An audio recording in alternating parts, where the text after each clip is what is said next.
Uzi! The Vector Arms Mini Uzi in 45 ACP. Man, they are making an excellent Uzi variant. The Vector Arms Mini Uzi in 45 ACP, and this is their carbine version. They do make a pistol version, they do make the full-size version as well. I did previously own a IMI, or Israeli Military Industries, 9mm carbine many years ago, and it was the full-size carbine. To be honest with you, I really like the feel and the balance of the Mini. The Uzi has been referred many times as the AK of the submachine gun. They're robust, they're very reliable, they're accurate, and they just keep on shooting. These things are built like a tank. And when these were designed in 1950, and then the Israeli Defense Force adopted these in 1954. But over 90 countries have used the Uzi in their military and police, even the U.S. Secret Service back in the 80s. Now, the original Uzi was actually designed by Yuzel Gal, and that's probably not pronounced right, but he was a captain in the IDF, and he designed the Uzi submachine gun because the Israeli military was looking for arms where they didn't have to rely on other countries. They wanted to be more self-sufficient and to have an arms industry in country. And of course, the Galil is also one of those brainchilds. But for many years, they used surplus arms from a number of nations, but the Uzi has proven to be one of those classic firearms that's just incredible. Of course, now it's outdated, obsolete. They're no longer even making the Uzi. But Vector Arms did produce quite a number of fully automatic, legally registered Uzi machine guns. But most of those have been sold and are no longer available from Vector Arms.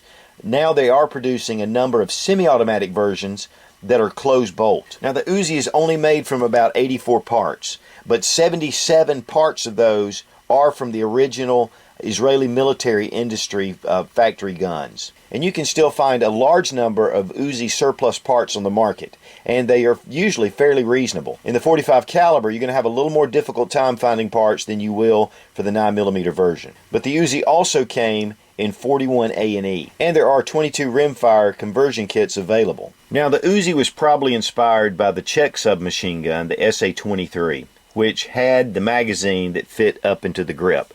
And there are a lot of great features about having everything into the grip. And one of the philosophies behind the Uzi was that hands find hands. And if I have one hand, I know exactly how to get my other hand to it, just intuitively. So the controls of the Uzi are really simple, and they're all directly right here in this area. You have your safety right here, and of course with a select fire weapon, you would have 3 different points. But it's really easy to get a hold of once you have a grip. Also, it features this grip safety on the back of the grip, which if it's not depressed, the firearm will not fire. Of course, it's intuitive also to just fit the magazine, and then you have your mag release right here at the bottom of the grip.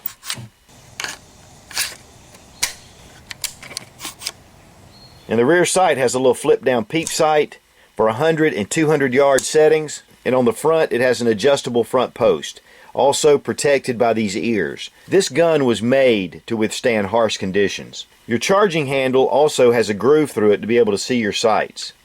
And it is a stiff pull to get this back, especially when the gun's not cocked. It has a side folding stock which just releases and comes out. The grip is some kind of hard polymer plastic, and it makes it really comfortable in the hand. And then you have this front forearm here that allows you to rest your hand.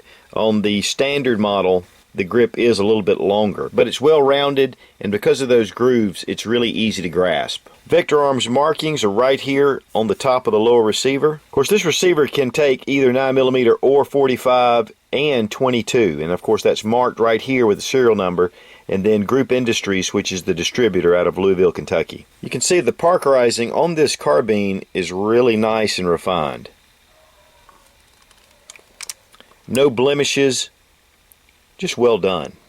Now, this carbine has a 16-inch barrel, which really sticks out way beyond the natural lines of the Uzi. But that stays in line with the NFA rules. And if you have a carbine or a rifle, it has to have at least a 16-inch barrel. Now, because of the NFA rules of the National Firearm Act, all rifles are required to have at least a 16-inch barrel unless you pay a special tax stamp. but this gun right here would make an excellent SBR. And because the way this is set up and the telescopic bolt, which we're going to look at here in just a second, it really allows a 10-inch barrel to only stick out about this far from the receiver. Now these are very easy to field strip and to disassemble. Your top receiver plate is held in by this small latch, and all you need to do is depress it and then pull the cover just right off. And then here's your bolt. Pull it back, it comes right out. The reason this is called a telescopic bolt is because the springs and the recoil guide rods fit into the bolt, which is pretty unusual, and that really keeps this very short. Also, the barrel actually fits into the bolt itself. Here is your barrel. So to remove the barrel, you have a locking lug right here, and you depress this little tab and then just unscrew it. Then your barrel just slides right off. So you have this much of the barrel into the receiver itself, and then this part just sticks out. And this makes for barrel changing really simple and easy. Now, one of the things that Vector Arms did specifically was they mill out these bolts. These are really sturdy and heavy bolts, which really help for recoil. Now, Vector Arms machines these bolts from a high-grade 4140 billet steel, and then it's hardened. So this is really an improvement over the IMI bolts. It is a blowback design, so that means the gases of the cartridge actually force the bolt to the rear position, and then it recharges another round. It is a stamped metal receiver, which makes it fairly inexpensive to make, but if you'll notice these raised areas, this actually adds strength to the receiver itself. One of the reasons why the Uzi was so popular is because it was so compact. But the magazine fits directly into the grip, and this allows for the gun to really be compact and everything to come together. And that was a pretty unique design. But the Uzi is a very well-balanced firearm, and it is a lot of fun to shoot, and mainly because of the weight. It is a pretty heavy gun. In fact, this Mini Uzi weighs 6.5 pounds. But because of that, it's really easy to stay on target, and follow-up shots are a breeze. This is a lot of fun to shoot. Now, the semi-automatic differs in the full automatic version in that it fires from a closed bolt. The original full automatic version, the bolt would come back and stay back with a fixed firing pin. On the closed bolt, of course, it has a floating firing pin. And on the last round, the bolt does not remain open. Now, Vector does supply one magazine, and this is a ProMag 22-round magazine. Also, the original Israeli Military Industries manual for the Mini Uzi. And it does say 9mm, but of course that all relates to the 45. You do get a very wide sling, which makes it nice. Velcro covers over the clips.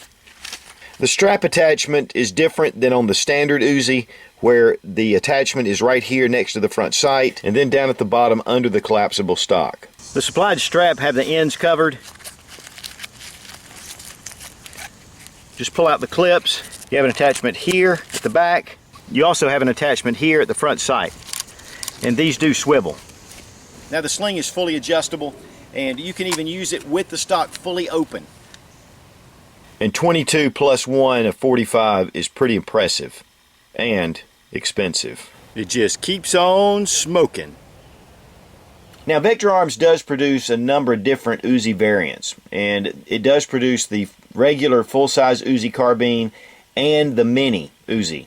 It also produces the Uzi pistol. They're produced in 9mm and in 45. Vector Arms does produce also the short-barreled versions for your tack stamp for an SBR. And this would be a great candidate for an SBR to be able to drop this down to about 10.5 inches, where it would only stick out just a touch out from the receiver.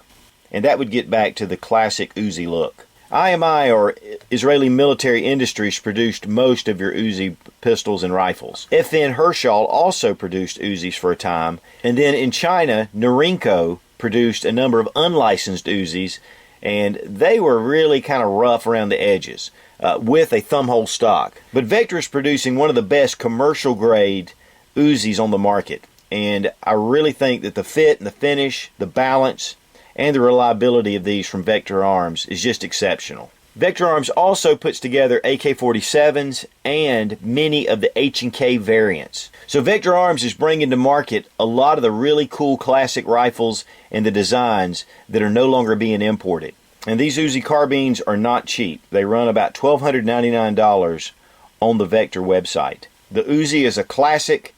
It's a lot of fun to shoot. It's well balanced. It's built like a tank. And Vector Arms is really putting out a really nice variant. And make sure you check out Bill Frady on Lock and Load Radio for gun owners of America. Be strong.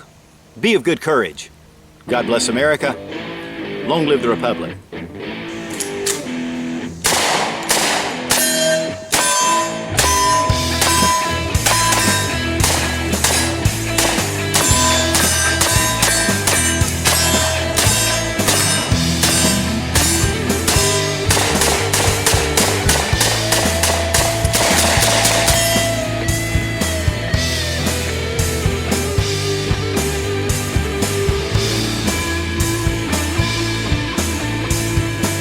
Vector Arms Mini Uzi of 45 ACP. This is an excellent replica of the old smoking